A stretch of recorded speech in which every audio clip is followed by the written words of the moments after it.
And welcome back, ladies and gentlemen, to another edition of the Talk podcast. I'm your host, Harris Reno, alongside me, co-host Dan Kiley. Episode 136 of the Talk podcast. We have a loaded show today. I'm talking the show notes are filled to the brim. Dan, how are you doing on this wonderful Wednesday evening? I am doing great. I'm ready for the show to get going. Been waiting all week. I wanted to do the show on Monday. I was ready to roll on Monday. Yeah, I've been ready for this one for a while, but I think it worked out. We get signing day in here. We have college football playoff rankings reactions. We have SEC championship preview. And with that being said, before we get into all that, we do have a very special guest back on with us today. Kobe Piers back with us again. Did a great job breaking down the Georgia Tech game. We will touch on that in a few moments. Kobe, before we get into National Signing Day reactions, how are you doing this Tuesday evening? Good. How are y'all? We're doing great. It's always a great day. Any day where there's a Georgia game on a Saturday or college football in general, I think it's a great week. So, ladies, gentlemen, if you're with us tonight, we appreciate you. Let's hit it right from the top. Let's go straight into National Signing Day reactions. Georgia has 24 of their 26 commitments signed. Now, reminder, they no longer do the National Letter of Intents. No more. Those are out the window, in the trash can. It is now, from my understanding, you are signing a financial aid agreement. And I know the Usman Kromah picture of him signing a blank piece of paper is kind of going viral in the Georgia space. Yes, he has not been officially announced by Florida State, so maybe it's not done there. Just was officially announced. Just was officially announced. Literally 3 minutes ago. You're welcome. Okay. Well, he's officially announced. Scratch that. He's officially announced at Florida State. But on the blank piece of paper, it is now all electronic, from what I understand, and the paper signing is just a photo op from here on out. So if you see any more blank pieces of paper, that is not a hint. It's just how it's going. But Dan, Kobe, let's get right into it. Georgia is the number 2 ranked class in the country right now, only behind Texas. This includes 3 5-stars, Elijah Griffin, Isaiah Gibson, and Zayden Walker. I guess the big takeaway from today is really there's only been one big surprise, and it's been Usmani Kromah flipping to Florida State. And aside from that, Georgia really hasn't had a surprise like a KJ Bolden-esque firework that's gone off today. They had some opportunities. Kevin Wynn, the D tackle out of Greene County, stuck with FSU. Georgia was courting him this whole time. Georgia really wanted him, did not land them in the end. Jeremiah McLeod, another defensive tackle over there at Lee County, teammate with Usmani Kromah, stuck with his prior commitment of Florida. And then maybe, I guess, the one that people were hoping would be maybe a signing day firework. Lagonza Hayward decommitted from Tennessee the other week and now has signed with Florida. In terms of what's next, gentlemen, there's really only one big piece left on the board for Georgia. And it's an uncommitted piece. It's one that was previously committed, and now will look to make his decision final on Friday. That's Justice Terry, 5-star defensive tackle over there out of Manchester, Georgia. Gentlemen, I will open the floor real quick to you if we just want to get 1 or 2 takeaways from y'all. Obviously, there's not much inside intel to give here, but just general, how are we feeling about the class overall? Dan, we'll start with you. I think it's a really solid class. I mean, getting Griffin and Gibson and Zayden Walker in this class is very good. Justice Terry has kind of been that one piece that I've wanted. I don't usually want a lot, although I always want wide receivers and we never get them. But I wanted Justice Terry. And he's just a big body. Like, there's certain humans they don't make a lot of. And when you have an opportunity to get a human that is that big, I think you have to – those are the ones you have to win. My quick reaction just from a really high level is I don't think that you're going to see Georgia swooping in and stealing these recruits from other schools at the end like you see Florida and some of these other schools doing, because Georgia is pretty much relying on the fact that they're Georgia to get these kids and they're not breaking the bank and just going out and spending. And I'm not necessarily upset about that. I don't necessarily want a bunch of kids in my program that are only concerned about money. That is obviously what Florida and Florida State are doing right now. It hasn't been working. Their program does not resemble ours. But I mean, obviously there are some kids you're going to have to pay to get, but at the end of the day, I'm not really upset when one kid gets $750,000 from one school and the best offer outside of that is $200,000. So, I mean, it is what it is at that point. Kobe. Yeah, I'm with you. I think that you're not going to see a lot of these big signing day surprises unless something clicks for somebody late that they realize, hey, this isn't really about the money. It's about development. It's about where I want to be in 3 to 4 years. It's about my NFL career. I think Kirby and the gang do a really good job of kind of being open and out front with recruits very early along in the process of like, this is what we're willing to spend on the defensive line. We want to take 4 recruits. You split that money 4 ways. This is how much money we basically have allotted for you to have. Hope it's enough. I mean, I think that the 5-star defensive guys this class are definitely getting nice paychecks, like you're saying. They're not hurting. But as far as getting into a bidding war on signing day, I would say we're not getting to many of those. And you just never know. Like Florida, they do a couple things late down the stretch. They get kind of hot, finish 7-5. They said it themselves. They said, we're going to take the buyout that we would have had to pay. We're going to put it in NIL. We're going to see how it shakes out the next year or two. And then to me, FSU kind of the same way. We all know they like to spend.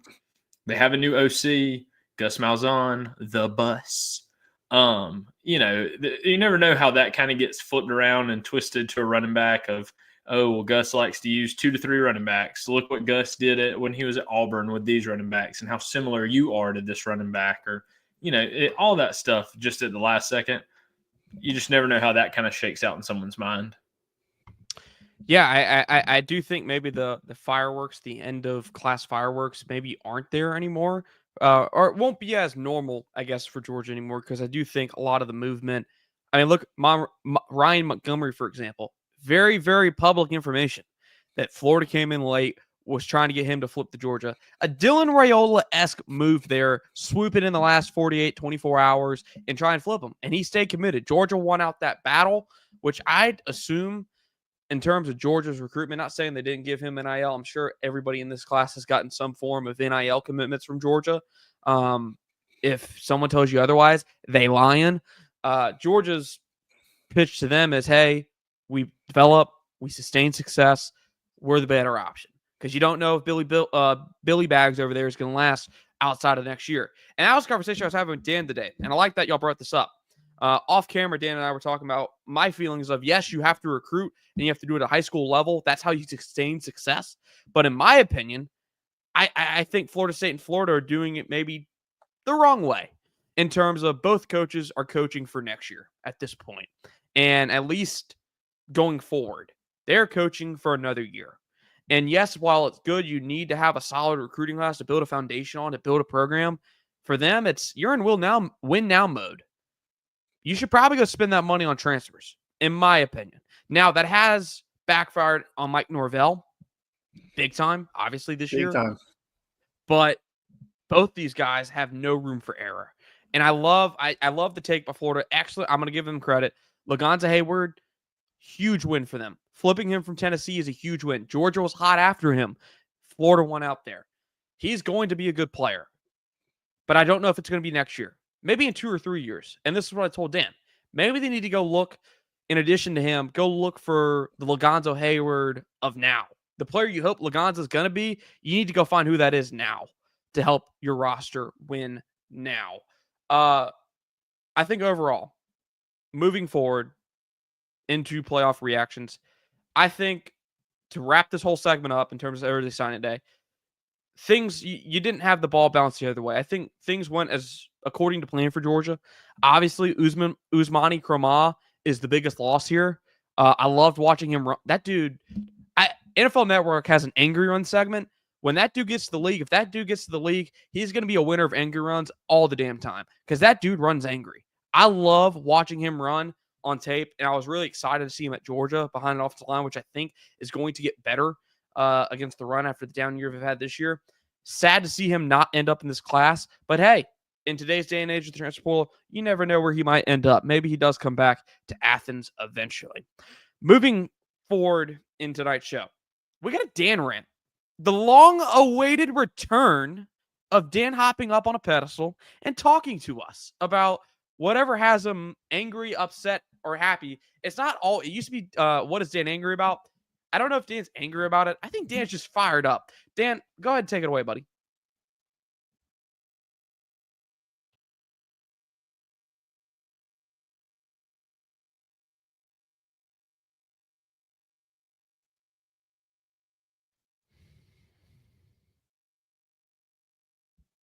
All right.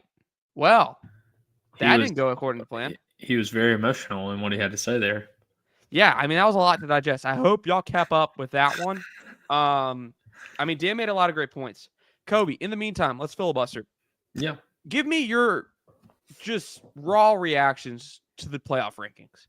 Just 1 to 12. If you want to start somewhere where just unbridled raw reactions. Let's start. We'll bounce it off and back and forth. Blind react, right? If I told you that a team was 11-1, that their only loss of the season was on the road to the consensus number one team in America by a field goal, and they had possibly the Heisman Trophy winner who's going to break the all-time rushing record in their backfield, where would you be putting them in this ranking? Ooh, just blind 11-1. I'd say that's probably a top 18 at least. So you're telling me that you wouldn't be saying that they would have to go and beat UNLV in order to guarantee a playoff spot? Most likely not. Just blind resume style, most likely not. No, sir. Yeah, I would agree. I would say maybe my biggest issue with this ranking, which is going to be kind of a hot take, and I'm sure not a lot of people will agree, is the fact that I do not believe Boise State should have to win this weekend to be in. I'm not on that train. You know, I haven't. That's the first time I've heard somebody defending Boise's win or you're not in or losing you're not in take. That's the first time I've heard that. Dan, what would you say to that? How do you feel about Boise being in a win and you're in situation? I don't disagree. And then also I'll take it a step further. I don't think SMU has to win to stay in. I think that's ridiculous that SMU has to win to stay in. And partially because they're one of my guilty pleasure teams of the year. But they play in the ACC, right? So like they should get every benefit of the doubt that every other ACC team gets. I don't know. I like SMU. I think Kobe is right when he says it's kind of a hot take with Boise State because I think there are probably a lot of people who are not familiar with them, and they wouldn't come with that argument unless they sat down and did some research. But I don't know what I missed, and I apologize for that. And I don't know if you're hitting this one yet. Have you hit the Ohio State one yet? Take your rant. Let's go. We're on you and your rant. Yeah. Yeah. Oh, my biggest takeaway on this is Ohio State falls to number 6 after losing at home to an unranked Michigan team, and they were a 21-point favorite. 21-point favorite at home, unranked, versus a team that has beat you 3 years in a row. They lost 22 starters, all 11 on offense, all 11 on defense, 19 6th or 7th year seniors, whatever the case may be. They're all gone. You have a $20 million roster, and you lose to a shit team. You lose. And you fall from 2 to 6. Meanwhile, we have a team in Georgia, and I understand this is a Georgia show, and I understand that the perspective from anybody watching this is he's a Georgia homer. Georgia plays in the SEC, arguably the best conference in the country. I will make that argument. I'm pretty sure you guys would defend it as well. They go on the road to a ranked, very good at the time. I mean, if you remember where we were at the moment, they had only lost to Kentucky. Lane Kiffin has been frothing at the mouth for the opportunity to beat Georgia. That is his head on top of a spike that he has been waiting to plant. He wants to kill the monster. and they get it done. They get it done. And they took care of business. They did a great job against Georgia. They had a game plan. They attacked. Jackson Dart was fantastic. Lane Kiffin did a great job. Georgia did not play well. So I understand that part of it. They fall from they were number 2, right? I can't remember if they were 2 or 3. It doesn't really matter. They were either 2 or 3. They fall all the way out to 13. On the road, ranked opponent, you go from 2 all the way out. You got Ohio State. And you know what? I know you said is the SEC losing its aura. No, the problem is the entire CFP board is all freaking Big Ten guys. And they think they have the best conference. Ward Manuel is the biggest fucking joke, excuse my language, in the entire he can't even make an argument in a point. He goes on TV, he looks like a bumbling idiot every time he talks. I cannot believe that guy makes $500,000 a year or $10 million a year or whatever the hell it is he makes. I'm sure he's extremely intelligent, but he looks like a friggin' idiot on television, and he doesn't have a point. He doesn't make a good point. And I get so aggravated when I'm watching it because it's asinine. And that's not a cuss word, but it's asinine. It doesn't make sense. It's illogical. I understand they're trying to get 4 Big Ten teams and 4 SEC teams, but what is the reward for Ohio State? They lose to a shit-ass Michigan team, and now they get a first-round bye. They get a first-round freaking bye because they don't have to play. They don't have to get dinged up. Nobody can get hurt this week. It is absolute horseshit. And then he goes on to make the statement, well, none of the teams that are not playing, they can't be bumped out because they don't have a new data point. Yes, but the data points that they have that already exist are going to be different now because the other teams have an extra data point. That win against the team may not look so good, or that loss against the team may not look so good. I don't know. It's just completely asinine. I don't know why I'm getting worked up about it. We knew we were going to get screwed from day one. And Harrison, you and I talked about the point that when they announced a 12-team playoff, you and I and God and everybody, Brooks, everybody that we know and love says, hey, Georgia's never got to worry about not making the top 12 again. Here we are, first freaking year. And there's a scenario where Georgia loses and they're like, oh, fuck it, Ole Miss is in. Real quick, I love the point you hear here. Man was over here preaching, giving his seminar on Lane Kiffin and that program. Lane Kiffin, after losing by 30 points to Georgia and Ole Miss over there, spent $10 million on their roster to overcome that 30-point deficit and to turn that into an 18-point win over Georgia. To that day, Lane Kiffin had not beaten Saban, had not beaten Kirby. Those were the 2 signature wins he was lacking. I don't know if he had a signature win other than what he has now over Kirby. I can't think of one. Kobe, Dan, if you could think of one, I think that is the signature win of his career to this point as a head coach. And it was what he was hoping could springboard their program into playoff contention. It is crazy, Dan and Kobe, when you go search up Ole Miss football roster on Google and you scroll down a little bit, some of the videos, 2 of the headlines here. Lane Kiffin, build Ole Miss roster to beat Georgia. Lane Kiffin, is Ole Miss in the 2024 roster complete? Ole Miss is the deepest roster in college football. Man, oh man. And now that roster is not in. Now you have Lane Kiffin. Who would have thought 3 weeks ago Lane Kiffin would be one of the coaches sitting on the outside on the Twitter sphere talking about how his team is not being properly rated? Who would have thought Shane Beamer, a guy who I thought was on the coaching hot seat coming into the year potentially with the schedule he had over there at South Carolina, would be in a press conference saying, who would have thought you could have gone a whole year without playing a ranked team and get into the playoffs? That was an Instagram post that Georgia football, their official account, liked on Instagram. This is a crazy time. Kobe, this is the one point that Dan didn't hit on, and this was the signature point that he made in our film conversation. I want your thoughts, and Dan, you can jump in here with him, on brand over deserving. Because for the second time in a row, the most brand-worthy team in college football backdoors their way in. Now, this one has a little bit less merit than the one last year because they beat a really good Georgia team last year. And yes, they were going to absolutely boat race FSU. So I ain't mad about that one. But I think a lot of people are upset about where Alabama is now. Yeah, I think that it's one of those things that, as much as I hate to say it, and it hurts me, and to think about, there are perks to being the best college football program of the last 15 years.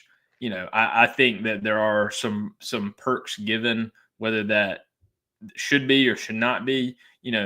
I think that people see the logo, people see Alabama, and they know that, yeah, maybe they had a couple of bad games, a bad loss here or there, but in December and January and playoff time, who are you not wanting to see? And I guess that would be my question to, love to take it to two of you. If you had to pick, Georgia's playing, and you get to either play Miami, Ole Miss again, South Carolina, or Alabama, who do you not want to play? Georgia already lost to two of those teams this year on the road. Like you're saying, I think that has always been my take on the playoff. Even when it was a 4-team playoff, it's always supposed to have been the 4 best teams, not the 4 most deserving, not the 4 these people are hot when they're not. The best teams that you would line up in college football, the 4 ones that you could say, I would not want to see on any given Saturday. Who does that look like? Now we have that at 12. I think we can all agree that if you told me we had to play Miami versus we had to play Alabama, I would much rather play Miami. 100%. Like you're 100% spot on right. For many reasons, you're right. I was telling Harrison earlier today, I don't want to play Alabama because we can't freaking beat Alabama. It doesn't matter how much better we are than Alabama. We always freaking lose to Alabama. So I don't. Yeah, your argument holds water there. But, Chris Doring, and I have to give him credit because he absolutely nailed this on the SEC final as soon as the games were over last week. He said the committee has already shown us what they're going to do. They do it every single year. It's brand. He's like, it's hot, most deserving, or brand, and they go brand every single time. So the argument was about Alabama, Ole Miss, or South Carolina. He's talking about South Carolina might be the best team of the 3 right this minute. He talked about Ole Miss was probably the most fun team, the most entertaining team to watch, and then Alabama. And it always comes down to money and tickets. And then earlier today on the radio, Buck Bellew brought up a really good point that, they are getting credit for something that they are not. They're getting credit for being a Nick Saban team, and they are not a Nick Saban team. They don't have the bounce back to the Nick Saban team. They don't have the buy-in of a Nick Saban team. They don't have the discipline of a Nick Saban team. But yet they are getting the credit that a Nick Saban team would deserve. And that was his biggest issue with Alabama getting in, is they haven't done anything this year to deserve that. And they're living off of the Nick Saban name. And, and it was, I thought that was a very good point. I had not considered that in that way, but he is right. I mean, outside of the Georgia game where they looked fantastic, I don't think either one of us would argue, right? Alabama played Georgia in that first half. That's probably as good as a football team as we've seen out of anybody all year long. But then it started to fall apart in the second half, and then they have looked like absolute shit at times in other games. So, I don't know. I don't have a problem necessarily with Miami being out.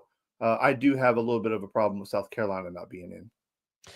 South Carolina, absolutely. I think South Carolina, everyone said it. It's been said over and over going into this week. South Carolina is the hot team. They're one of the hottest teams in college football. They've won 6 straight. They've only the 3 games they lost. They lost to LSU when the quarterback went down. They lost to Alabama, 3-point underdog or 3-score underdog going into that game. They lost to Alabama and took Alabama to the absolute brink of elimination over there. And who was their other loss? I forget their other loss, their third loss. Ole Miss by a ton. Ole Miss. Yeah, like Ole Miss. 21 points to Ole Miss or something like that. We're talking, obviously, South Carolina's the hot team. Ole Miss probably has the better resume of the 3. And then, I don't know. That's arguable. It is splitting hairs when you look at these 3 teams. My gut instinct is, and this will never happen, but let the 3 teams play in the SEC consolation game, SEC consolation tournament style. You have the 3 teams that are on the brink. go into this elimination style tournament, and you let them just play. Let them play ball. Winner of that tournament gets into the playoff. There we go. Problem solved, and you don't have to have any of these subjective arguments anymore. I think about covers it in terms of the playoffs. I think we hit every nail on the head, to be quite honest with you. I had to go. Yes, sadly, I don't know how I still see his tweets on my timeline, but Danny Kanell came out and was trying to get the smoke, comparing Miami's defense to Georgia's defense. Danny Kanell's world says Miami's being held out because their defense ain't good.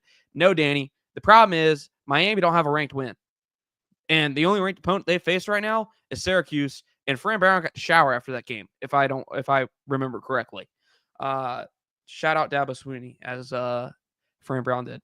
Folks, Kobe, Dan, let's hop into our Georgia takeaways.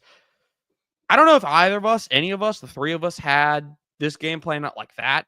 I certainly was not prepared for an 8 overtime game. If you were, congrats. You're awesome. You might be the best fortune teller ever at that point. And I don't want to. So Kobe, I was telling Dan this, and I'll lay this out in the show. What happened in this game, at least on defense, I don't think translates to Texas. One, and this is the quote, and I won't give the quote, but I will give the summary of what he said. I can give you the quote if y'all need it. Kirby Smart said, I believe it was Saturday after the game in his post-game presser, said the defense was playing in packages they haven't used all year. He compared preparing for this Georgia Tech team like preparing for them when they ran the triple option. I think that speaks volumes to me in terms of Georgia had to play a certain way that they ain't used to playing.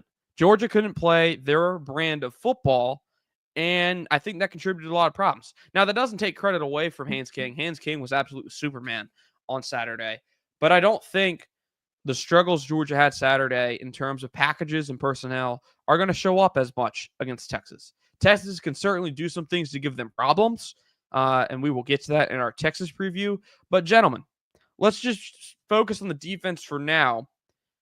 Kobe, how do you feel coming out of this game in terms of where Georgia's at as a defense? Because I think that's the biggest talking point right now is, does Georgia's defense have enough to win? Yeah, I'll start in a sensitive area. We got rid of someone this week. We are a better team this week than we were last week because of the portal. Point blank, period. And that's crazy to say at this point in the season. But I think that any of us can say that, if Quinn Ewers runs the ball 30 times, I remember that was how many King ended up finishing with, 30 attempts on the ground. I think he ran for like 5.5 per run. If Quinn comes out and runs the ball 30 times, I think we're going to win by 40. It's one of those things that, it's just not who Texas is. It's not who they have to be to win. And that plays into our advantage. I mean, we are built to stop a traditional running game and then kind of pin your ears back and get after a quarterback. And then one that's not quite as mobile. Not saying Quinn is just back there, standing and letting things happen. I mean, he can run, he can extend plays. Arch can do the same. But it's just so much harder when basically you're having to be +1 on the defense. You cannot have somebody slip and fall down. You can't have one blocker take up 2 defenders. And I felt like a lot of that was happening where we were having to focus on the dive back, having to focus on the quarterback, having to focus on the tight end. Is he going to block me? Is he going to release into the flat? What's kind of going on? And I think that's a huge thing on Buster Faulkner. I mean, he gave us fits all night, and he ran things. It's like we talked about last week. He ran things that worked, and so he ran them again and again and again while they worked. I mean, he made you stop the things that were working before he went on to the next play. So I think that just really shows you the flaws. Maybe he even showed you a couple flaws in your defensive style. But I'm excited for Texas back to a more traditional defense to see if you can repeat what happened at Texas this year. Yeah, I agree. The Tech game plan was to play keep away and to really put stress on that Georgia Tech or the Georgia offense where And we saw this so many times under Paul Johnson, is that you knew you weren't going to get the ball. So like you pressed every time you got it and you felt like you had to score. And I know this is a complete departure from the game, but like that's exactly what happened to Mill Creek in the playoffs last year with Camden County. Is they play keep away with the football. So then like the times that you do get it, you feel like you got to score right now. It's just like an insane amount of pressure. But they also didn't tackle extremely well.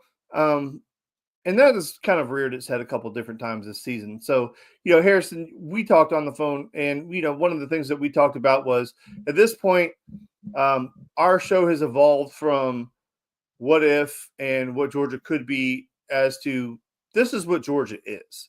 They have a body of work now. They are imperfect. They are not as good as they once were defensively. But like the old Toby Keith song says, I'm not as good as I used to be, but I'm as good once as I ever was. And that's all we need Georgia to be. We just need you to be good once. Be as good once as you ever was. So I'm just glad that damn game is over. I mean, that was a miserable watch, Kobe. I don't know. We didn't talk during the game or anything like that.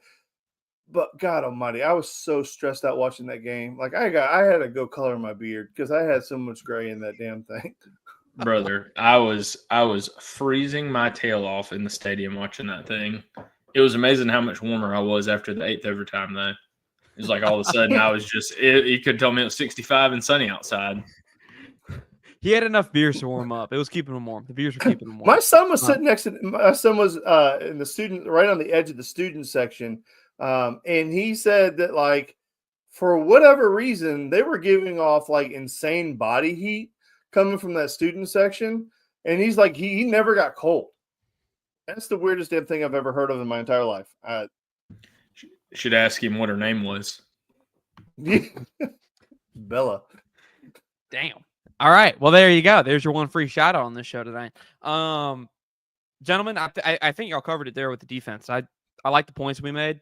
Kobe, I think you hit the nail on the head in terms of they were focusing on everything in addition to, hey, the quarterback is a +1 in the box. I really like that term by you because they are +1 in the box. When you have a QB that can run, we broke this down at the Tennessee game. It is a real big advantage in terms of box counts. And Tech exploited that. In terms of the running back, before I went back and looked at the stat sheet, which I'm doing now, I would have told you I didn't think Jamal Haynes had a great game. But you look at the stat sheet, hey, it's a great game. He had 13 carries for 91 yards. Now, I will say this. I think 2 of his biggest runs, one was on a cutback, and one was just phantom, just in a pile, and somehow he squirts out. Just squirts out. I don't know. That's the first play of the game. How it happened. Yeah, I have no clue how it happened. But those are his 2 biggest runs. And the one on the cutback that he broke for 44 yards, or maybe that was a 44-yard run where he just squirted out. There was a cutback one where he broke big. You take those out of there, and it looks a little bit better. Now, we can play the what-if game and all that, this and that, and that's fine. Football is football. What happens. It makes maybe it makes you feel a little bit better about how Georgia played against a running back. Because like Kobe said, they're going to be playing a traditional run game this weekend. And this is my big segue into the next preview segment of this. We think it's going to be a traditional run game from Texas, but they showed something new, something that I think maybe gives Georgia fans the meat sweats this weekend. Arch Manning was being used in a similar way to what Kirby used Justin Fields early on in that, I guess, maybe want to be forgotten 2018 season. Arch Manning's essentially a wildcat quarterback now over there at Texas. They're bringing him in to be their run package, to be their, for lack of a better term, their hands king. And I think it is not, I think it's for certain Georgia will see Arch Manning a lot this weekend. Maybe not every series, but I think you're going to see him quite a bit. Now, what I'm waiting on, and this is what Dan and I talked about, Sark showed Georgia that they are willing to bring him in and run with him to go give them that stress of, hey, there's a +1 in the quarterback as a runner. What they didn't show is Arch Manning as a passer. And that's the next elevation here. That is the trickery, the really good coordinating. I'm going to show you one thing to set up another that Steve Sarkisian is going to do on Saturday. I am really curious to see how Georgia deals with that package because it's not going to be all, we aren't going to be able to just sit there and key in on this is a run Coach Arch is in. They're going to be able to pass with Arch. And I think Kirby said it this Monday. I believe it was Monday or Tuesday. The days fly together at this point. That Arch was an elite thrower. Key emphasis on elite. So they respect Arch. Obviously, they recruited him out of high school. Gentlemen, I guess starting there, we'll start there. I wrote two X factors down on this page. One for Georgia and one for Texas. And I'm just going to bounce these off y'all, and y'all let me know how you feel. X factor numero uno in this game for me. I have a hot take. Maybe not a hot take, but this is my take. I think Georgia has the one X factor that can change and turn this game on its head. Texas, I think, has the better team right now. They're playing better. They've played better all year. They're more consistent. But I think Georgia's the better quarterback. I think Georgia has the quarterback that no matter what the other quarterback does, if this quarterback goes out there and throws for 400 yards and looks like a damn Heisman candidate, Georgia's going to win. And that's Carson Beck. The last time these two teams played, he threw 3 interceptions. He was at the start of that span where he was throwing 3 interceptions like every other game. Now, coming into the rematch, he's throwing 11 touchdowns with no interceptions in those last 3 games. Not to mention, he's using his legs. Georgia's able to use him as a runner, which we really didn't see that much. He looks much more comfortable, much more decisive in the pocket. This is the phrase that Dan used when we talked earlier this week, and I'm sorry to steer your thunder, Dan. He's playing within the system. He's playing within himself. And Georgia's seen some of its best football offensively with Carson Beck back to what we expected. In terms of Texas, I have the Texas run game overall as their X factor. I know that's probably a cop-out, but much for the same reason that Kobe said. Texas had 29 yards rushing last time versus Georgia. Granted, they were down 17-0 at halftime. They had to pass. It was very similar to what Georgia was in a situation like versus Ole Miss. Georgia had to pass to win, and that allowed the edge rushers for Georgia to pin their ears back and go get after them. If this Texas run game can be balanced, can be lethal, I think they're averaging over 200 yards over the last 3 games, that's going to provide problems for Georgia because Texas already has enough to give Georgia problems in the secondary with their receivers. Gentlemen, how do we feel about the hot take? Is Carson Beck the ultimate X factor in this game? Or is that homerism? Kobe, go ahead. Okay. I wouldn't say it's homerism. I mean, I think that even going back to any team you can think about in college football almost, a lot of teams go the way of the quarterback. The quarterback plays extremely well. You typically win a lot of games. You don't see a lot of games kind of like Carson had against Texas last time where you throw 3 picks, you don't throw any touchdowns, and you win by 17. Those kind of games don't really go hand in hand at elite college football.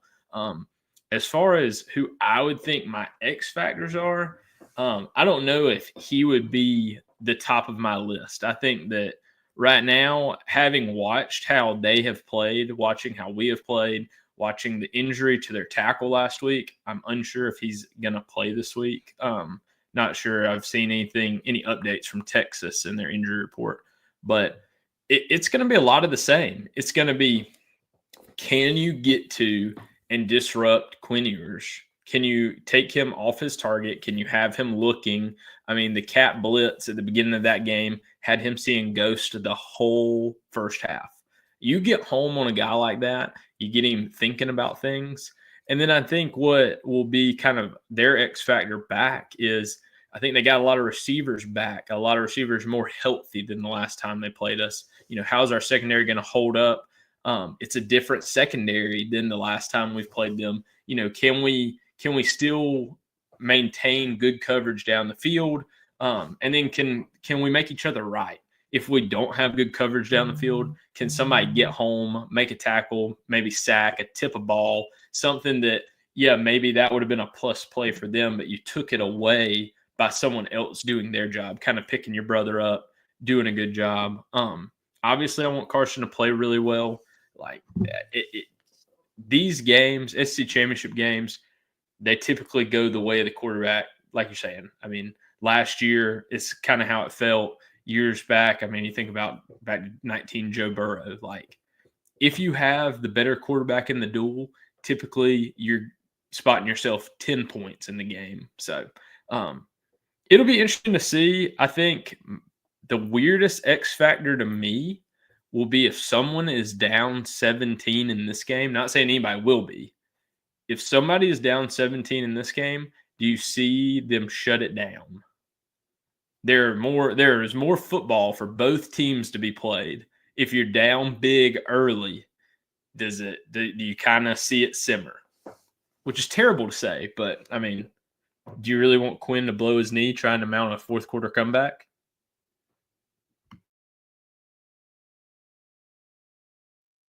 Boo! His mic's muted.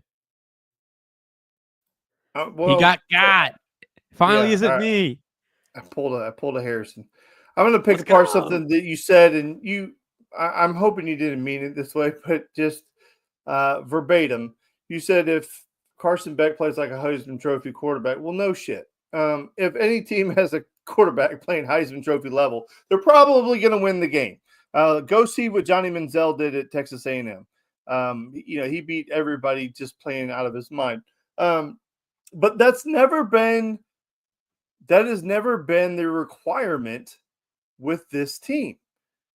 And that is something that Carson had to learn and settle into. And it was a great point by Aaron Murray, who was on 680 The Fan the other day. And he did a segment, and it was a great point by him that everything started playing. Georgia started playing better. Carson started playing better when he realized he didn't have to do it all by himself. That this team is plenty good enough to win. The caveat is he just can't F up. He just can't be the guy that make the big mistake. And as long as he doesn't do that, they can win. So, but you said as long as it doesn't matter what the other quarterback does. I don't buy into that either, because Quinn Ewers does have the talent to put that team on his back and play like Superman. And if he were to do that, I don't know that there's anything Georgia could do, because Texas has the number one defense. That defense is ridiculous. There's NFL players all over the place.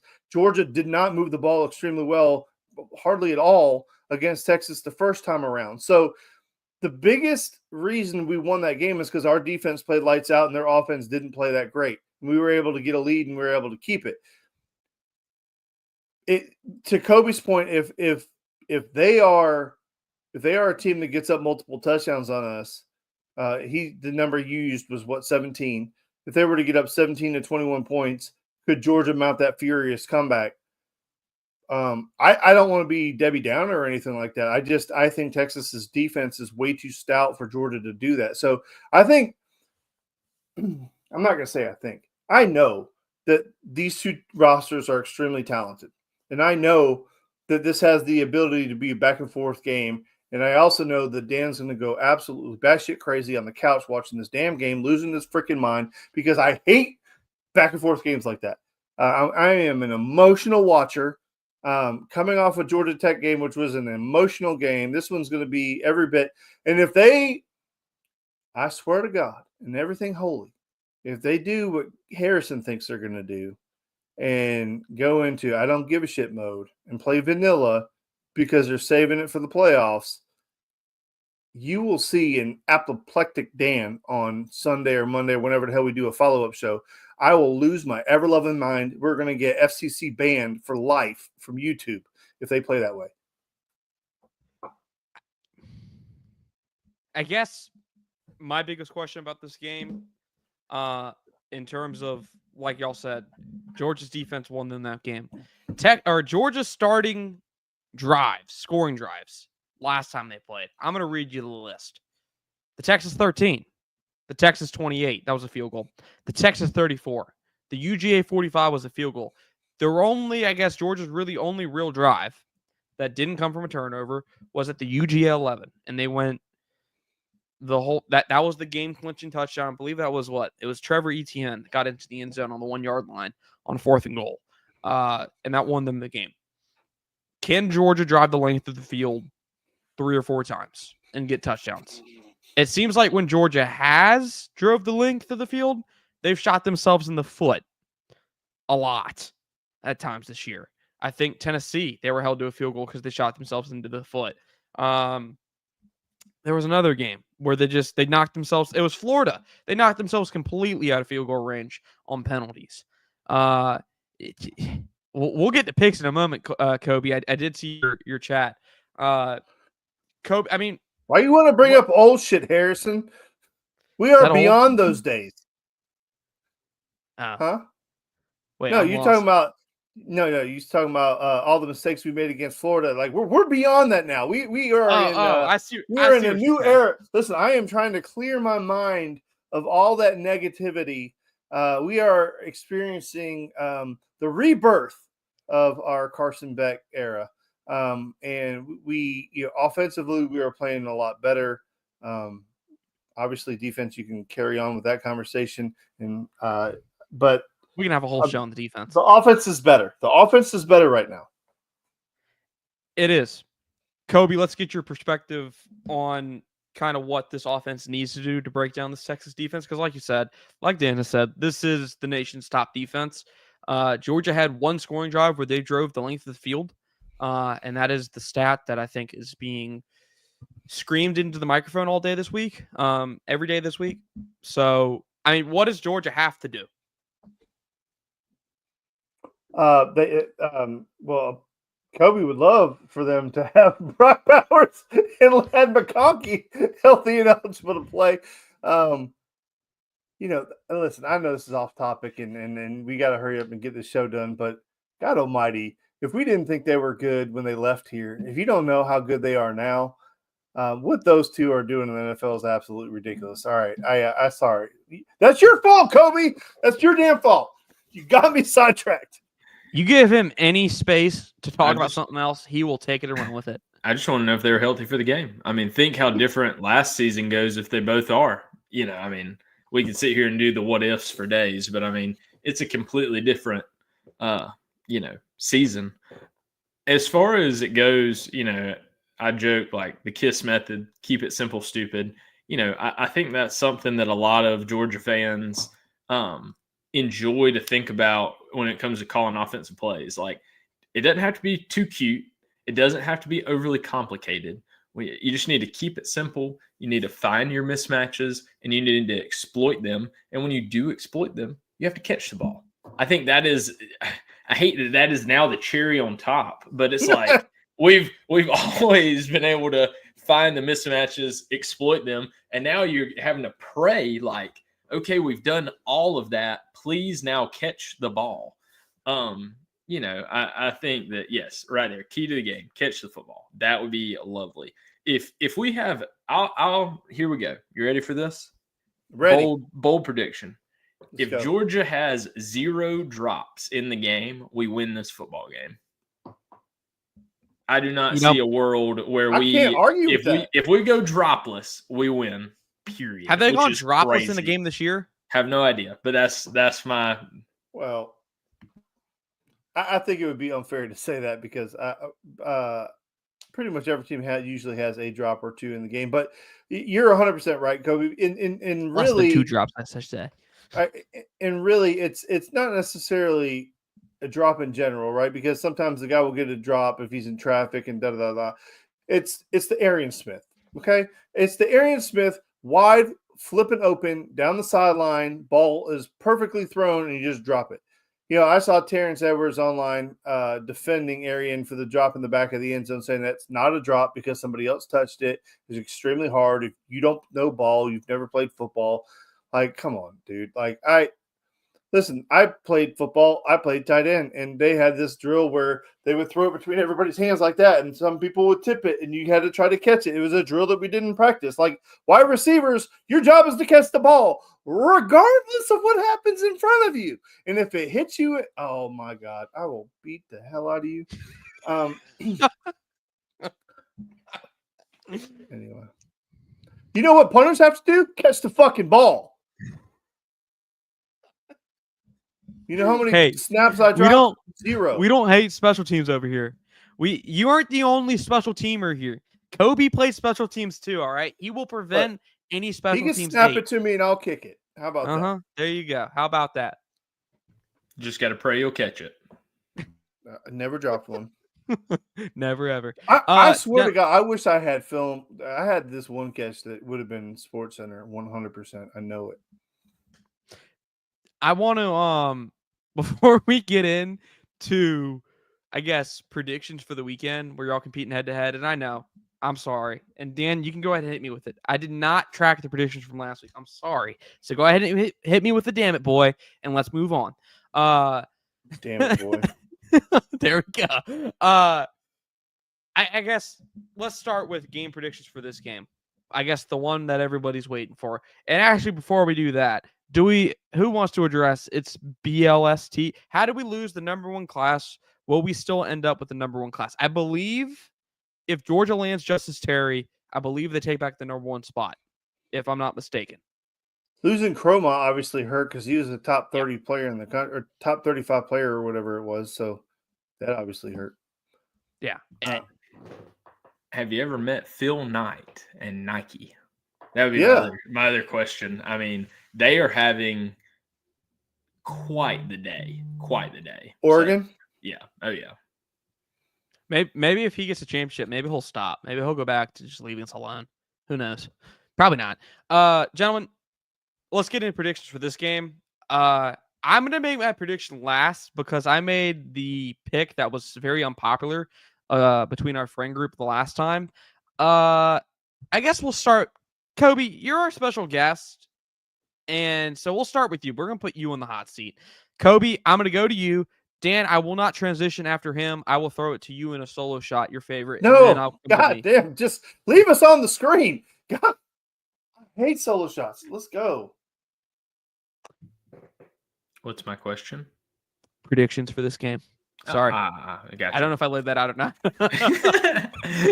I think prediction for the game is going to be, I would say that we start fast, but we just can't seem to start fast. So I'm going to go realistic predictions here. Slow start, maybe like a good 3 and out right out the gate, punt, right?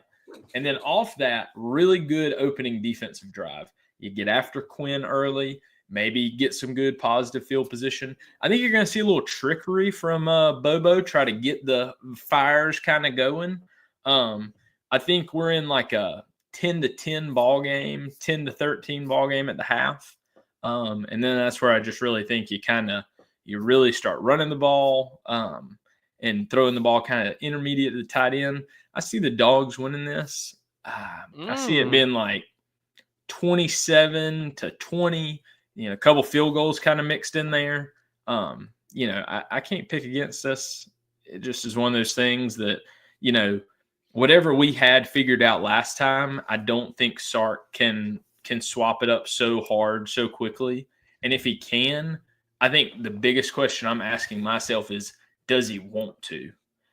Are you really willing to put all the chips on the table for this game? I think that's what's in the back of my mind for Kirby. So it's in the back of my mind for Sark. If you told me I have to play 3 to 4 more games after this game, is it worth showing, all my cards, pushing everything in the middle and go, I want to beat Georgia so bad, I'm willing to put on tape everything I have. That's why I don't think you'll see Arch move as much this game. I don't think he'll run quite to the degree he ran against Texas A&M. I like where you're coming from. I like what you're putting down. I think my biggest takeaway from what you said is kind of where I was leaning, is that our basic game plan is going to be good enough to beat your basic game plan. I don't think this is a game, because I think both coaches realize that there is a bigger goal here. Obviously, you want to win. Texas may want to win the game a little bit more than Georgia does, but then again, Georgia would love to have that first round bye to get some people healthy. I think one of the biggest takeaways, and nobody's mentioned his name this entire time, is the fact that Trevor Etienne, who scored 3 touchdowns in the first game, is not going to play. Having him in the backfield, having his football IQ, having his acumen, having that leadership is going to be missed. Nate Frazier has done a fantastic job of trying to be the lead back. He's just not He's not that guy, right? Hopefully he will be eventually.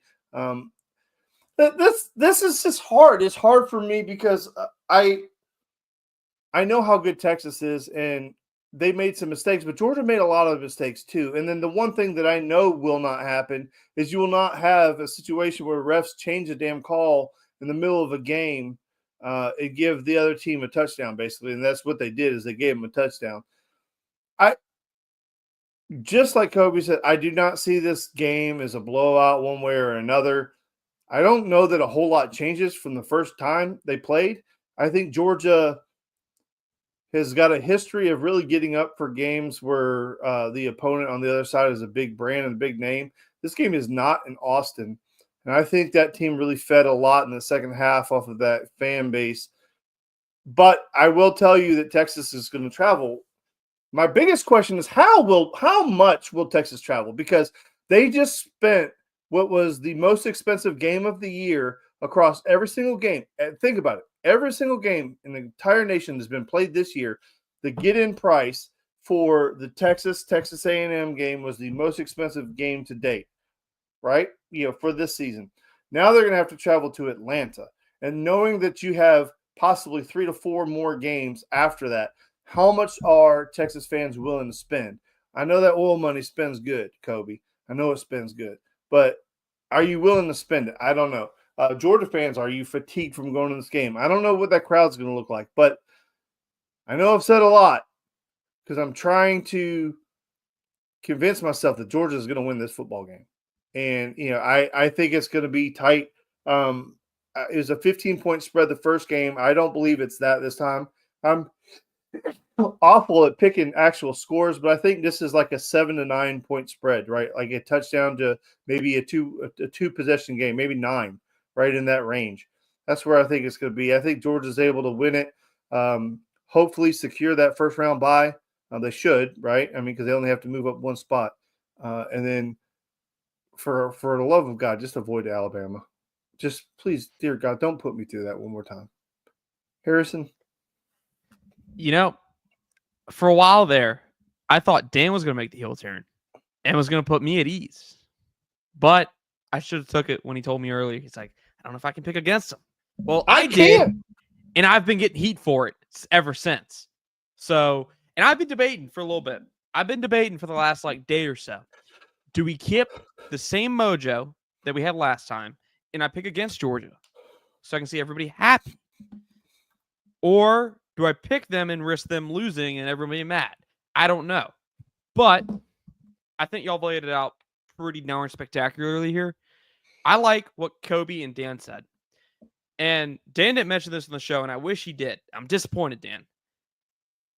I feel like Texas is going... Damn you, Dan. I feel like Texas is going to come out here with a different brand of football than they did versus Georgia the first time. I think Texas is going to go a little bit more conservative, going to play on their defense, try to keep the wheels on the road, and I don't know how that affects Quinn Ewers. When they need him most, is he ready to go? Is he going to go out there and win them the game? When Georgia's had to have it, majority of the time, they've gotten it from Carson Beck. And that sticks with my mind. I think Georgia pulls this one out. I think it's going to be close. I say this is a touchdown game. I'm with y'all there. I don't think this is more than 2 scores. I'd be shocked if the winner of this comes out here and they know they've won this game since halftime. Just absolutely shocked. I think Georgia pulls it out in the end. I think Georgia finds the way to win. And if for nothing more than the fact that they win because, boys, Kirby Smart hates the color orange. He's gone undefeated to this point against teams that wear orange this year. That's not stopping right now. I think they win this game. They have the edge on the coaching staff. And I think there's something, too, that not even a stat sheet you can pick up. One side's been here and has done this before. The other side's kind of new to this. Texas is rather new to the national scene in terms of this year's team, in terms of the last 2 years. I think there's a coaching edge. I don't know if there's a roster edge anymore, but I do think that Georgia has the coaching edge. And as we've seen, when Nick Saban would face Kirby Smart, 5 of the 6 times, it was Nick Saban that got the better of his protege. I think maybe this is the beginning of Kirby Smart being the roadblock that the new blood on the block just can't hurdle. Taking the Dogs in a close game. I guess if y'all are going to do score predictions, I won't let Kobe show us both up. So I will go 24-17, rather tight game. Because as a Texas fans have pointed all week, Texas hasn't allowed 30 points, more than 30 points outside of Georgia this season. So I will stick. Sign me up for that. Yeah, I will stick to the under on 30 points this weekend. Gentlemen, it is your favorite segment of the night. We get to go pick for pick, man, mano y mano. Starting with pick number 1. Kobe, you went first with the predictions, so I'll let Dan go first here, and I will let him influence you since you influence him potentially. Dan, game number 1, Boise State UNLV. This is a Friday game. We're doing actually, yeah. We'll do all the conference championships. Boise State. Okay, 4 point. Kobe, what do you say, sir? Yeah, Boise State. Okay, next one. Army Tulane. Tulane is a 5-point favorite. I picked Army. I think it's because I just want them to win. I'm gonna go the other way. I think Tulane's pretty embarrassed about the way things went this past week. Kind of took the wind out of the sails on a playoff hope, and I think they're gonna have something to prove, come out big, and kind of beat Army down a little bit. Kobe hates the troops. I think that's the second week in a row we've made that joke. Iowa State, Arizona State. Arizona's -2. I believe I saw the ticket prices for this game. You could get in for $12. Give me the Devils. Was it Forks? The Forks up. No. All right, so that's something. I was going to say that's something. I don't know. Yeah. I'm glad you acknowledge it because I was not going to acknowledge it. Sorry.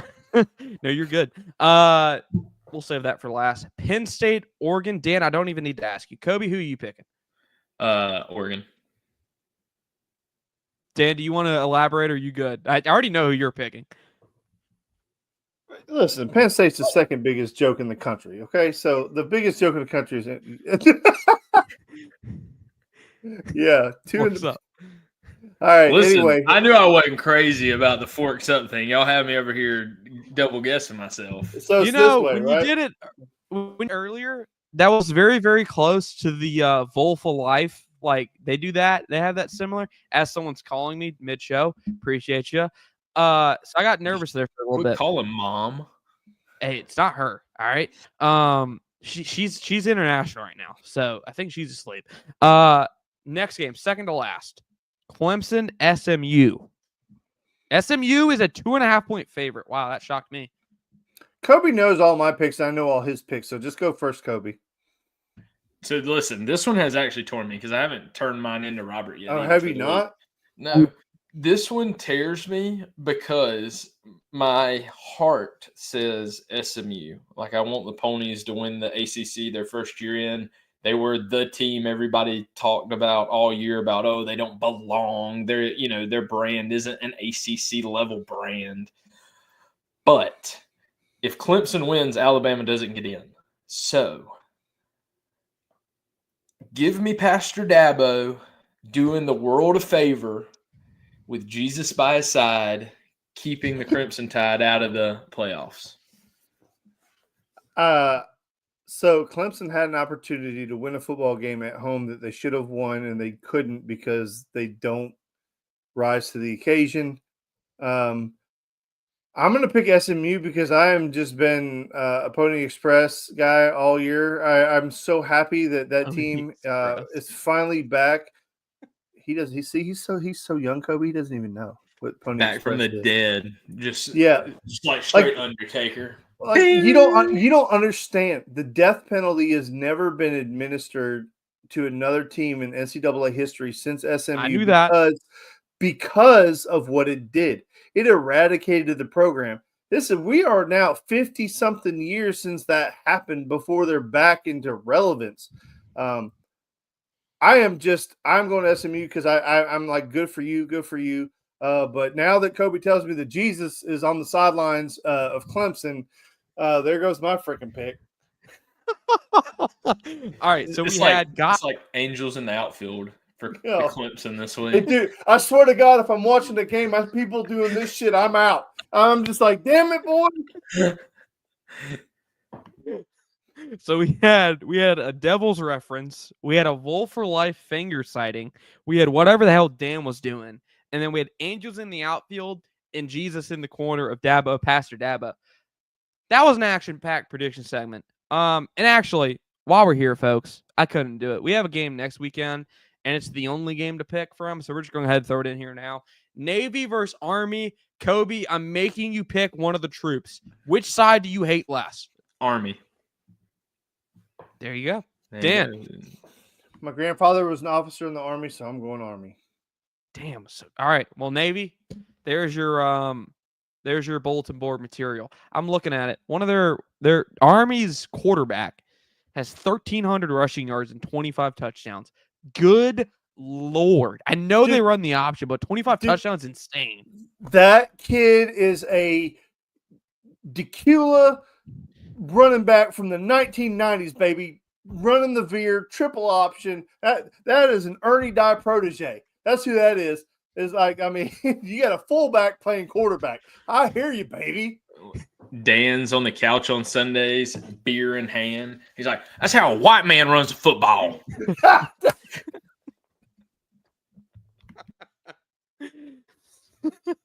Well, folks, I think that's going to wrap it up for episode 136 of the Top Dog Talk podcast. That was Kobe Pierce joining us again. If you don't get the reference, that was Stone Cold Steve Austin. And we don't need anybody coming at either one of us, but that was Stone Cold Steve Austin in The Longest Yard. It was the reference. There you go. Hey, Dan, not that anyone would come at us, but that's always a good idea to throw that out there. Ladies and gentlemen, that's Kobe Pierce, former Georgia football player. He is one of us. If you know, you know. Kobe, thank you for joining us again today. Kobe, before we wrap it up, because I almost forgot, tell the people where they can find you. Yeah, I'm on Twitter at Kobe Piers, KOBYPYRZ, and then also co-host of the DGD podcast with Robert Reynolds and the boys. I think that's at DGD podcast, if I remember right, on Twitter. I don't know. Maybe it's the DGD podcast. I'll have to look. But one of the two, you'll find us. Don't worry. Yeah, you can definitely search up DGD podcast and any one of the streaming services and you'll find it. But you guys know where to find me. I'm there all the time. We need some more followers is what we need. We need you to like and share and subscribe to this show. Share it with your friends. We've got to really grow this platform. We will make a concerted effort to be more locked in. And we've even discussed the idea of possibly doing a Sunday reaction show and then doing our main show on Wednesday to be a little bit more present. But we appreciate you guys and all of your time. Time is precious, and any time you spend with us, we appreciate the heck out of it. We're just three guys wanting to play football. Absolutely. What he said. Anytime you spend with us is precious. Thank you, Dan. Thank you for that. Yes, we will be bringing, I believe we'll go ahead and set it in stone for this Sunday. Sunday, I believe it's going to be at 7:30. Don't quote me on that. We will get word out officially. Sunday, back here on the Top Dog Talk podcast. Full reactions to the SEC championship game. Assuming Dan is not going apoplectic and will talk, we will be here at 7:30. At the very least, you can always depend. I will be here.